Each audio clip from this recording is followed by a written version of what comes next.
Ito naman din nga niya ang working student na malapit nang makapagtapos. Ay tara na ga, ay siya na, tara na. Alas 5 nga na gising na ako para magplansya ng aking uniform kasi for today, may pasok ang tao na to. Anong aga na nun para sa akin? Gusto kong pasok kasi alas 10. Pagdating nga sa school, nakita ko baga yung bag ni Hemsley. Ayun lang yung pera o nandun lang nakadungaw. Kunin ko nga ni at nang maiprank na ang tao na to. Dapat kasi tinatago baga doon sa may zipper. Ay ari baga namang naroon lang.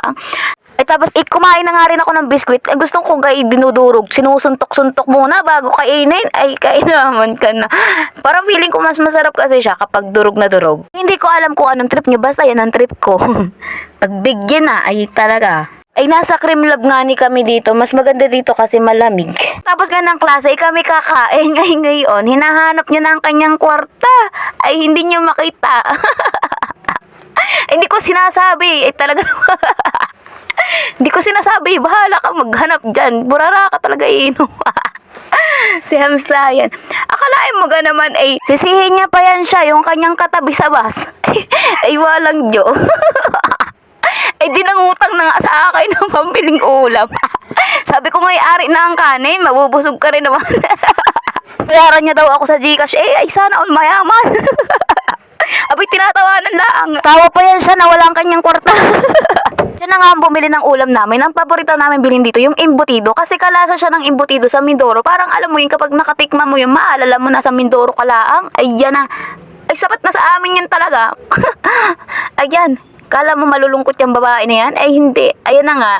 Pupunta ako sa video kasi kailangan ko magpalit ng password baga. Ay, kasi hindi ko na-update. Ayan. Nagbihis muna ako dito sa Save More kasi nga parang ang init-init kasi mapapawisan ako. So, ayan. Nag-jeep na rin ako papunta dun sa Altura kasi kailangan eh. Tapos dito, nakikinig na nga daw ang person. Kala mo talaga, napatayo naman. Ayan ang mga jargons ng mga criminology. Hindi mo kinakaya yung mga, ay, hindi ko rin naintindihan yan. Ay, kita mo yan?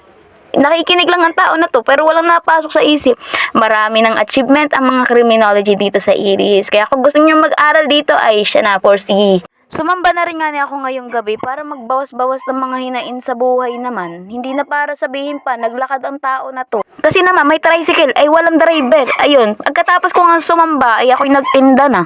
So, ang opening nga nito alas 6, ang closing alas 12. So, ako yung responsible sa sa closing kasi minsan nga ay talaga nakakayamot dito sa tindahan kasi may mga bibili baga, parang kala mo pusa, nag-iingaw-ingaw lang. Kilaki-laking tao, ay nabulong, parang maririnig yun. Tapos, pag binigyan mo ay, kunwari, namali ka ng bigay, sila pa ang galit dun, lalakas ang boses naman kainaman talaga. Ako nga ay nagplansya na rin dito ng uniform para bukas papasok na lang ako, hindi na magpaplansya.